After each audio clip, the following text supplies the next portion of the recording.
Hanamkonda collectorate ముందు CPI నాయకులు మహాధర్నాకు దిగారు. జిల్లాలో ఖాళీ స్థలం కనిపిస్తే చాలు గద్దల్లా వాలిపోతున్నారు కబ్జాకోరులు. అసైన్డ్ భూమి అయినా పట్టా భూమి అయినా వదలకుండా కబ్జా చేస్తున్నారు కొందరు. నిరుపేదలకు చెందాల్సిన భూమిని కబ్జా చేయడంతో బాధితులకు అన్యాయం జరుగుతోందని సిపిఐ నిరసనకు దిగింది. నిరుపేదలకు చెందాల్సిన భూమిని వారికి కేటాయించాలని డిమాండ్ చేస్తూ హన్మకొండ కలెక్టరేట్ ముందు మహాధర్నా చేపట్టారు. కబ్జాకోరులపై కఠిన చర్యలు తీసుకోవాలి అంటున్న సిపిఐ నాయకులతో మా ప్రతినిధి నరేందర్ ఫేస్ టు ఫేస్. ఇంటికి తాళం వేసుంటే దొంగతనం జరుగుతుంది, భూమి ఖాళీగా ఉంటే భూ కబ్జాలు జరుగుతూ ఉన్నాయి. అలాంటి పరిస్థితి వరంగల్లో నెలకొంది. ఈ భూ కబ్జాదారుల నుండి భూములు కాపాడి నిరుపేదలకు ఆవాసాలకు ఇవ్వాలని చెప్పేసి సిపిఐ హన్మకొండ కలెక్టరేట్ దగ్గర ధర్నా చేస్తున్న పరిస్థితి ఏంటి? అసలు ఎక్కడ భూ కబ్జాదారులు భూ కబ్జాలు చేశారు, మరి మీరు దేని గురించి వాళ్ళ డిమాండ్ చేస్తూ ఇక్కడ ధర్నా చేస్తున్నారు? ఇక్కడ మనతో రాష్ట్ర సహాయ కార్యదర్శి శ్రీనివాస్ గారు ఉన్నారు. చెప్పండి శ్రీనివాస్ గారు.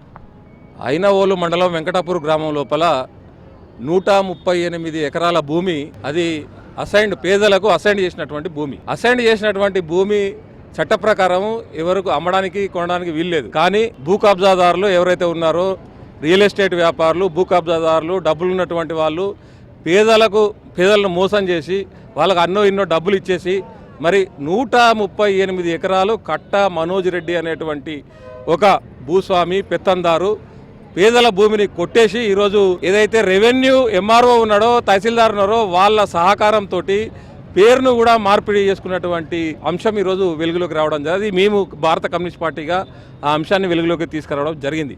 అయితే పేదలు అసైన్డ్ భూమి అనేది పేదలకు చెందాలి, ముఖ్యంగా దళితులు, బీసీ వర్గాలకు చెందాల్సినటువంటి భూమి.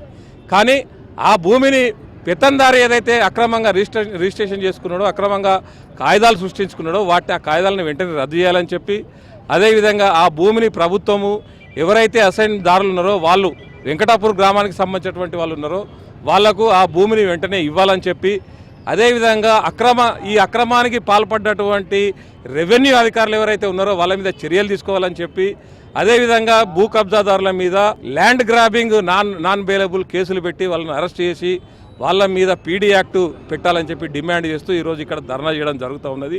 ఈ రకమైనటువంటి భూములు వరంగల్ జిల్లాలో చాలా ఉన్నాయి. ముచ్చెర్ల గ్రామం లోపల కూడా అనేకమైనటువంటి భూములు ఉన్నాయి. అక్కడ వాటిని కూడా వెలుగులోకి తీస్తూ ఉన్నాం.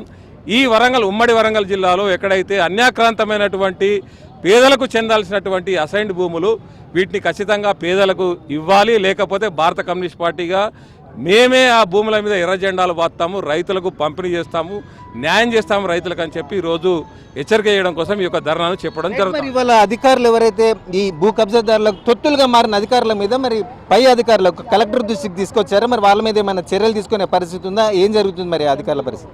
ఆల్రెడీ ఈ అంశం మీద భారత కమ్యూనిస్ట్ పార్టీ శాసనసభ్యులైనటువంటి కూనంనేని సాంబశివరావు గారే స్వయాన వారు అసెంబ్లీ సెషన్ లోపలనే వారు మాట్లాడుకుంటూ ఈ అంశాన్ని లేవనెత్తడం జరిగింది.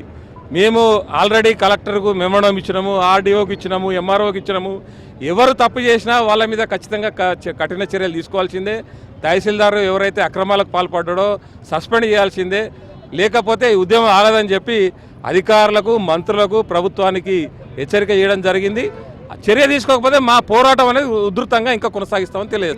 భూ కబ్జాదారుల నుండి భూమిని కాపాడి ఆ నిరుపేదలకు నివేశన స్థలాలుగా ఇవ్వకపోతే మరి మున్ముందు మీ కార్యాచరణ ఎలా ఉండబోతుంది? అవి వ్యవసాయానికి సంబంధించినటువంటి భూమి, 138 ఎకరాలు వ్యవసాయానికి సంబంధించినటువంటి భూమి. ప్రభుత్వం కనుక స్పందించకపోతే మేమే వాటి మీద ఎర్ర జెండాలు బాతి ఎవరైతే లబ్ధిదారులు ఉన్నారో, ఎవరి పేరు మీద అయితే అది అసైన్డ్ అయినటువంటి భూమి ఉన్నదో వాళ్ళకు మేమే పంపిణీ చేస్తాం. మేము దగ్గరుండి ఇత్తనాలు వేపిస్తాము, మేమే దగ్గరుండి పేదలకు భూ పంపిణీ చేసి అందులోపల వ్యవసాయం చేయడానికి పేదలకు సహకరించి వాళ్ళకు అండగా నిలబడతాం. పోలీసులు కానీ, రెవెన్యూ అధికారులు కానీ ఎవరు వచ్చినా కూడా భారత కమ్యూనిస్ట్ పార్టీ కార్యకర్తలను మేము ఖచ్చితంగా ఎదుర్కోవడానికి సిద్ధంగా ఉన్నాం. బాధితులకు చెందాల్సిన ఈ భూ కబ్జాదారుల చేతుల్లో ఇరుకొనుంది.